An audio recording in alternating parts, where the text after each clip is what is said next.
जय हिंद, नमस्कार। मैं अंबर जैदी स्वागत करती हूँ आप सबका एक बार फिर से हमारे आज के कार्यक्रम में। दोस्तों, एक तरफ वेस्ट एशिया जल रहा है, दूसरी तरफ डिप्लोमेसी के नाम पर प्रेसिडेंट ट्रंप आसिम मुनीर के साथ सीक्रेटली बात कर रहे हैं। एक तरफ तस्वीर जो है वो वॉर की नजर आती है, लेकिन हम सिर्फ वॉर की भी बात नहीं कर सकते, क्योंकि पूरी तरह से पावर पॉलिटिक्स, ऑयल कंट्रोल और ग्लोबल अलाइनमेंट का जो डेडली कॉकटेल है वो यहाँ पर बनता नजर आ रहा है। प्रेसिडेंट ट्रंप के क्लेम्स की बात करते हैं। मैं आपको तस्वीरें साथ में दिखाती चलती हूँ।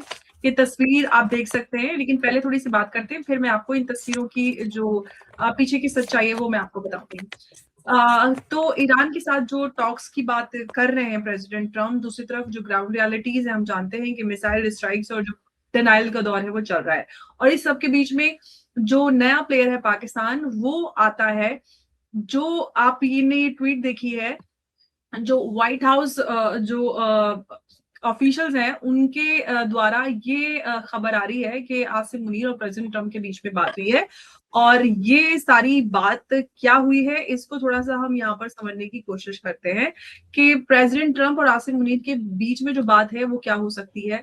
पाकिस्तान यहाँ पर क्या मीडिएटर बनेगा? मीडिएटर बनने की पाकिस्तान की औकात है क्या? कौन बनेगा? यही सारा कुछ हम यहाँ पर समझेंगे, क्योंकि स्ट्रेट ऑफ हॉर्मुज की बात करते हैं, जहां से ऑयल जाता है, ऑयल फ्लो 20% जाता है, जो पूरा और पूरा हम देख रहे हैं कि वो किस तरह से हो रहा है। ऑयल प्राइसेस आप पूरी तरह से राइज हो चुके हैं। ईरान और इसराइल जो है लगातार स्ट्राइक्स कर रहे हैं, और रीजनल जो वॉर है वो जो कैजुअलिटीज हैं वो हजारों में हो चुकी हैं। तो इसका मतलब ये है कि सिर्फ रीजनल कॉन्फ्लिक्ट नहीं, बल्कि ग्लोबल इकोनॉमिक वॉर हो चुकी है। तो तस्वीरें मैंने आपको दिखा दी, और दूसरी जो ये तस्वीर है इसकी आप ये भी देख सकते हैं कि जो यूएस मिलिट्री के जो ये सारा कुछ आप देख सकते हैं कि जो एयरफोर्स क्राफ्ट हैं उनका मूवमेंट अब पाकिस्तान अफगानिस्तान रीजन में नजर आ रहा है। तो मैं सबसे पहले कमर आगा साहब आपका स्वागत करती हूँ। जय हिंद, नमस्कार। जी, जय हिंद, नमस्कार।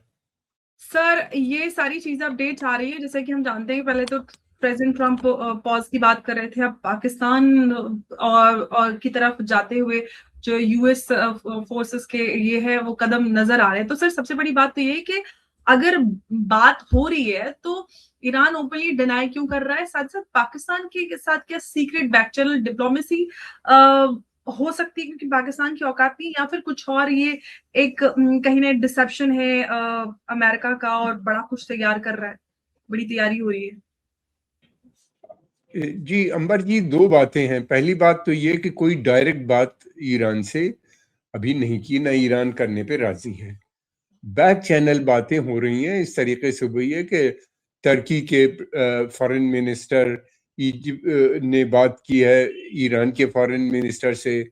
ओमान जो पहले से बातचीत करता रहा है, इंटरमीडियरी रहा है, वो अमेरिकन से बात कर रहा है। तो इनडायरेक्ट बात को उसको तो वो डिनाई भी नहीं कर रहे हैं, कह रहे हैं कि ये हमारी बातचीतें हुई हैं।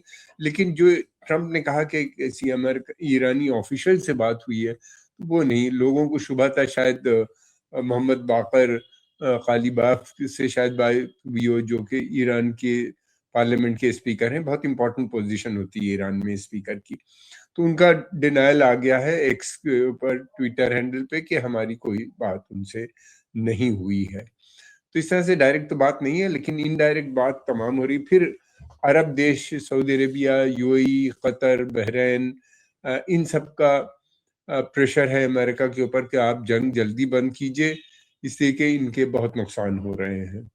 और स्वयं अमेरिका को भी लग रहा है कि ये जो जंग है ये बहुत लंबी खिंच सकती है, और इस वजह से उन्हीं ने 5 दिन का टाइम दिया है कि आप 5 दिन के अंदर मसलों को हल कीजिए ईरान को, नहीं तो वो ऑयल एंड गैस के जो इंस्टॉलेशन है, पावर प्लांट्स वगैरह पे अटैक करेंगे। मेरा ख्याल है वो करने की पोजीशन में नहीं है। कर तो सकते हैं, डिस्ट्रॉय भी कर सकते हैं। अमेरिका सबसे शक्तिशाली देश है पूरी दुनिया में। अमेरिका सबसे पैसे वाला भी देश है पूरी दुनिया में इस समय, इकोनॉमी देखी जाए। मगर उसका रिपरकशन बहुत बुरा होगा, क्योंकि ईरान फिर, मुझे लगता है कि वो जो अरामको है या दूसरी ऑयल फैसिलिटीज हैं क्षेत्र की, उनको भी निशाना बनाएगा, और फिर उसके बाद तेल की कीमतें तो बहुत बढ़ जाएंगी। हालात ये हैं कि प्रेसिडेंट ट्रम्प ने तेल की कीमत को मेंटेन रखने के लिए ईरान को वन टाइम वेवर दिया है कि आप तेल बेचिए, उनका तेल आ रहा है और इनका भी तेल बंद हो जाएगा और फिर सऊदी और दूसरा जो थोड़ा बहुत तेल आ रहा है वो भी नहीं आ पाएगा। 20% तेल की डिफिशियंसी हो जाएगी क्योंकि यही इतना ही तेल इस पूरे क्षेत्र से 20% जाता है तमाम वर्ल्ड मार्केट में, यानी वो बेसिकली आता है India, China, Japan, south Korea और फिर अमेरिका भी बहुत सारी इधर ही इसी रूट से वाया जापान होता हुआ जाता है। तो ये 20% की पूर्ति तेल की नहीं की जा सकती और तेल की कीमत अगर $120 हो जाती है तो इसके मतलब ये है कि वहां पे रिसेशन डेफिनेटली आना शुरू हो जाएगा। जो है यानी मंदी के दौर में अमेरिका और यूरोप पहुंच जाएंगे। यूरोप उससे पहले ही पहुंच जाएगा बल्कि। तो हम कभी भी ट्रम्प ये नहीं चाहेंगे कि इकोनॉमी खराब हो।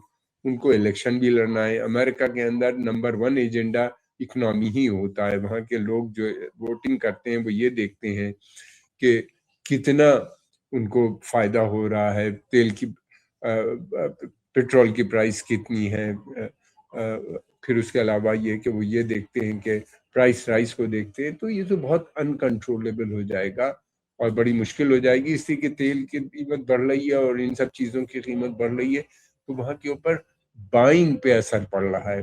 परचेजिंग, लोग सामान नहीं खरीद रहे हैं, तो मैन्युफैक्चरिंग नहीं हो रही है जो कुछ होती थी, तो उससे सीधा इनकी इकोनॉमी पे बहुत असर पड़ता है। और वो जो है ट्रम्प को ही ऐसा, इसीलिए प्रेसिडेंट ट्रम्प जो है वो एग्जिट स्ट्रेटेजी ढूंढ रहे हैं, बाहर निकलने की, जंग को बंद करना चाहते हैं।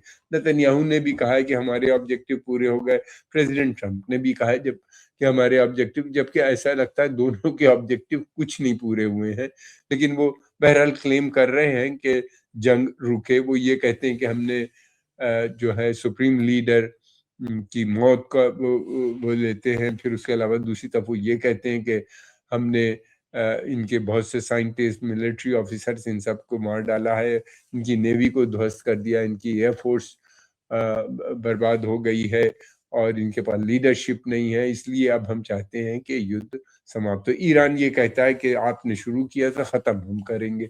उसकी अलग डिमांड है, वो पैसे की भी डिमांड है, वो और भी उनकी डिमांड्स हैं कि सैंक्शन शुड, जो उनके ऊपर लगा इकोनॉमिक एंड मिलिट्री सैंक्शन, वो फौरन लिफ्ट होना चाहिए। उनका जो पैसा अंतर्राष्ट्रीय बैंकों में फंसा है वो वापस आना चाहिए। और वो लगभग $100 बिलियन इमीडिएट मांग रहे हैं वॉर में, जो इन युद्ध में जो क्षति पहुंची है उसके लिए, डेवलपमेंट के लिए अपने। तो इस तरह से और भी बहुत सी हैं बातें हैं।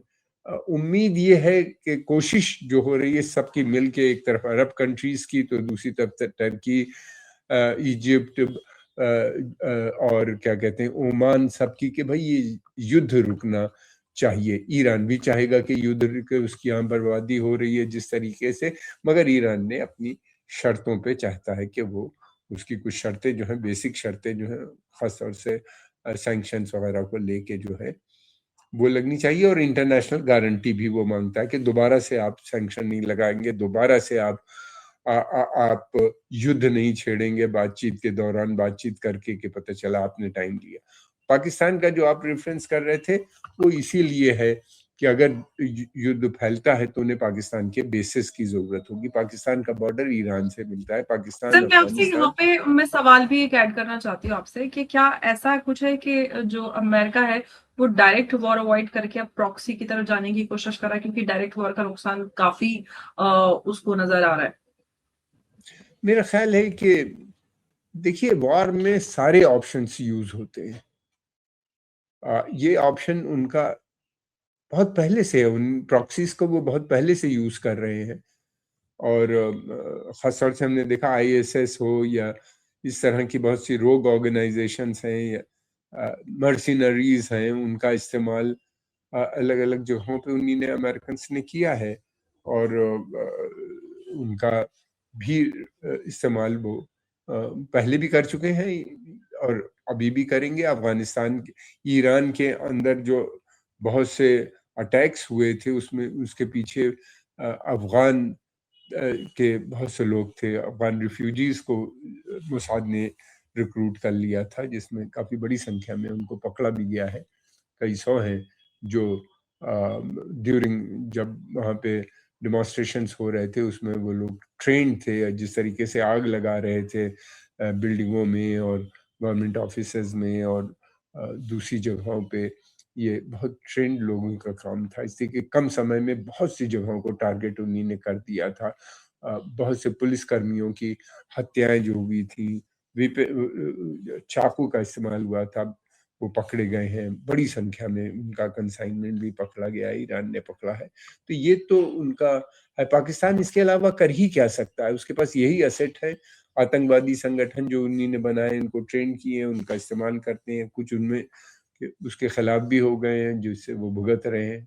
तो ये तो बहुत समय से कर रहे हैं। हम देख रहे थे हमारे कश्मीर में जिस तरीके से इनका इन्वॉल्वमेंट था, जिस तरीके से इनका यूज कर रहे थे, या भारत में दूसरी जगहों पे बॉम्बे में जो ब्लास्ट हुआ, या बॉम्बे में जब ओबेराय और ताज होटल और रेलवे स्टेशन और अलग अलग रेस्टोरेंट पे एक ही साथ अटैक किया गया था। क्या वो सब जो है, पार्लियामेंट का अटैक, प्रेसिडेंट ये जो था रेड फोर्ट पे अटैक, फिर उसके अलावा अभी रिसेंटली कश्मीर में जो अटैक हुआ, जिसके बाद ऑपरेशन सिंदूर भारत को लॉन्च करना पड़ा। तो ये तो पाकिस्तानियों का इसमें एक्सपर्टाइज है। पाकिस्तान की सेना की इन लोगों को ट्रेन करती है, फिर इन लोगों को भेजती है। तो ईरान में भी इनका इस्तेमाल हो सकता है, अभी भी हो सकता है कि बाद में अमेरिकन को जरूरत पड़े। और दूसरी बात ये कि उनको बेसिस की भी जरूरत है, कि कोई जरूरी नहीं कि सीज फायर अगर ईरान राजी ना हुआ तो फिर मैक्सिमम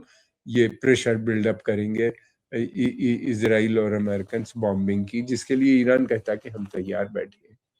बूट्स ऑन ग्राउंड की भी बात हो रही है, सोल्जर्स को भी लाया जा रहा है इस पूरे क्षेत्र में। ये एक तरह का प्रेशर है पाकिस्तान ईरान के ऊपर कि आप फॉरेन निगोशिएशन कीजिए और अपनी शर्तों में कमी कीजिए। क्या होगा ये तो आने वाला समय बताएगा। अच्छा सर, मैं आपसे ये भी जानना चाहती हूँ कि एक तरफ तो इसराइल की स्ट्राइक्स है, ईरान का रिटेलिएशन है, दूसरी तरफ ट्रम्प कहते हैं पॉज और हम बातचीत कर रहे हैं। क्या ये हम ये कहें कि ये पूरी तरह से एक फुल स्केल वॉर का ट्रेलर हमें यहाँ पर नजर आ रहा है, डिसेप्शन टेक्निक यहाँ पे, या एक टैक्टिकल पॉज यहाँ पे प्रेसिडेंट ट्रम्प ले रहे हैं? देखिए, अमेरिकन इकोनॉमी जो है ये किसी बड़ी वार को लंबे समय तक लड़ने के लिए तैयार नहीं है। अगर लड़ाई लंबी होती है, ईरान जानता है, इस बात को बहुत अच्छी तरह समझता है कि अगर लंबी लड़ाई होती है तो फिर ये अमेरिकन इकोनॉमी पे बहुत एडवर्स इफेक्ट पड़ेगा, यानी बुरा असर पड़ेगा। इसलिए उन्हीं ने सोचा तो ये था 4 से 8 दिन और मैक्सिमम कुछ हल्की फुल्की जंग जो है वो 4 हफ्ते तक चलेगी। 4 हफ्ता हो रहा है। लेकिन ये कि उन्हीं ने ये उम्मीद नहीं की थी कि ईरान जो है इनके सारे मिलिट्री बेसिस को निशाना बना देगा खाड़ी के अंदर। फिर उसके अलावा ये भी है कि ऑयल एसेट्स को, हालांकि ईरान बार बार कह रहा था कि अगर हमको वहां पर अटैक हुआ तो अमेरिकन बेसेस और अमेरिकन इंटरेस्ट जो है, हित जो है उस क्षेत्रों में हम करेंगे। ईरान की पॉलिसी है, अगर आप उसके इसराइल या अमेरिकन उसके न्यूक्लियर प्लांट पे करते हैं अटैक, तो ईरान उनके न्यूक्लियर प्लांट पे करता है। वो हम देख रहे हैं जिस तरीके से पहले नतान्स पे इन लोगों ने किया, ईरान के न्यूक्लियर इंस्टॉलेशन पे इसराइल ने, उसके बाद उसने इसराइल के न्यूक्लियर प्लांट जो दामोना में है उस पर अटैक किया। और रिपोर्ट्स ये आ रही कि वहाँ रेडिएशन जो है वो लीक कर रहा है, वो वहाँ पे फैल रहा है। ये एक बड़ी चिंता है इसराइल के लिए। इंटरनेशनल एटॉमिक एनर्जी कमीशन और अदर्स ऑर्गेनाइजेशन जो कंटेनमेंट में रहती हैं, उनका इंस्पेक्शन शायद जल्दी ही शुरू हो। हालांकि इसराइल अलाउ नहीं करता। दूसरी तरफ ये भी है कि जब ईरान के बैंक पे अटैक किया तो ईरान ने नोटिस कर दे दिया Saudi Arabia, UAE, Qatar, Bahrain, इन जगहों पे जितने अमेरिकन बैंक्स हैं या इजरायली बैंक्स हैं या यूरोपियन बैंक हैं कि आप खाली कर दीजिए, हम उस पर अटैक करेंगे। नतीजा ये हुआ वो सब बंद पड़े हैं, लोग वर्क फ्रॉम होम कर रहे हैं। अब ये कह रहे हैं ट्रम्प साहब के हम 5 जो इनके पावर स्टेशन और एनर्जी हब पे अटैक करेंगे, तो वो कह रहे हैं कि हम भी करेंगे, इसीलिए 5 दिन की नोटिस दे दी। हालांकि वो करेंगे नहीं, अगर करेंगे तो तेल की कीमतें और बढ़ जाएंगी, प्रॉब्लम हो जाएगा।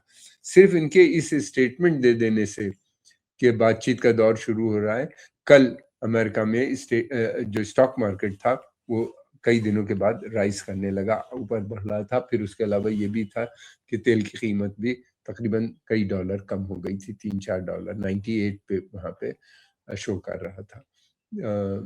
तो इस तरीके से तेल के सिर्फ स्टेटमेंट देने से ये आप सोच सकती होगा। तो ये है, वार के हालात बुरे हैं। अमेरिका चाहता है कि जितनी जल्दी बंद हो, इनके ऊपर प्रेशर है, इनके यहाँ इलेक्शन भी होना है अक्टूबर में, मिड टर्म पोल होते हैं उनके सेनेट के और हाउस ऑफ रिप्रेजेंटेटिव के भी शायद जो होते हैं वो, उसमें ट्रम्प को लग रहा है कि अगर अभी जल्दी से वार ख़त्म करके अपनी इमेज को रीबिल्ड करके ताकि वो इलेक्शन जीते, और अगर इलेक्शन हार गए तो फिर ये भी है कि उनकी इम्पीचमेंट भी हो सकती है, जिसकी बारे में बातचीत चल रही है।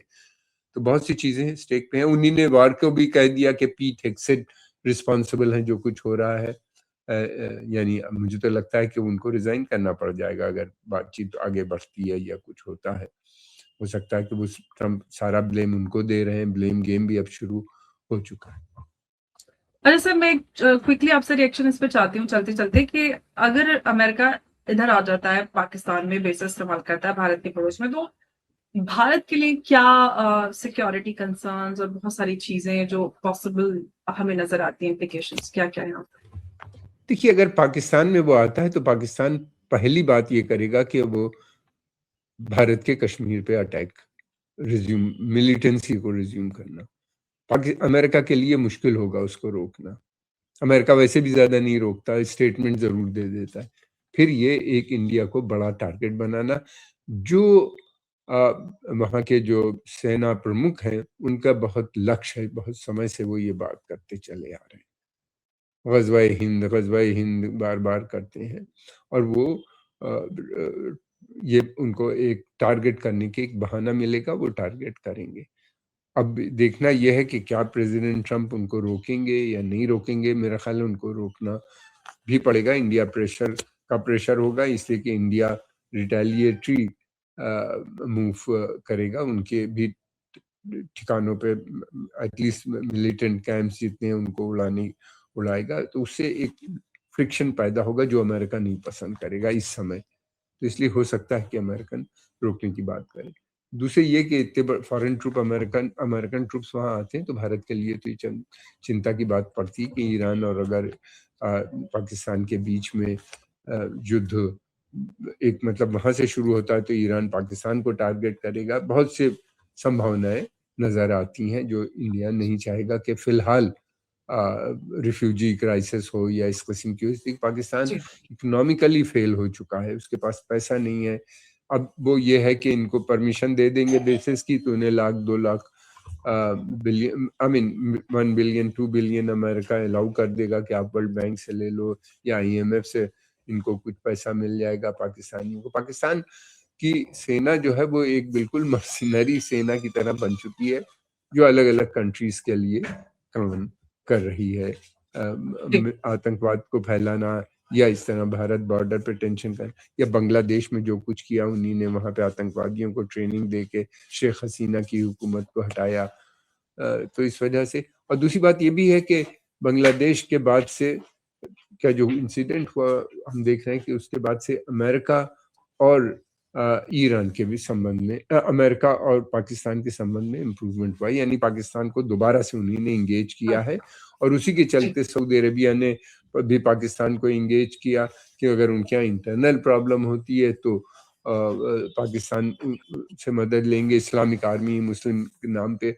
और फिर उसके अलावा ये भी है एक्सटर्नल थ्रेट के लिए वो अमेरिकन के प्रोटेक्शन में रहते हैं, यानी अमेरिका उनको प्रोटेक्ट करता है। हालांकि जब उन पे वक्त आया, ईरान ने अटैक करने शुरू की तो अमेरिकन सोल्जर्स छोड़ के, बेसिस छोड़ के चले गए। बहुत धन्यवाद सर आपका इस चर्चा में हमारे साथ जुड़ने के लिए। नमस्कार, जय हिंद, जय भारत। जी नमस्कार, जय हिंद।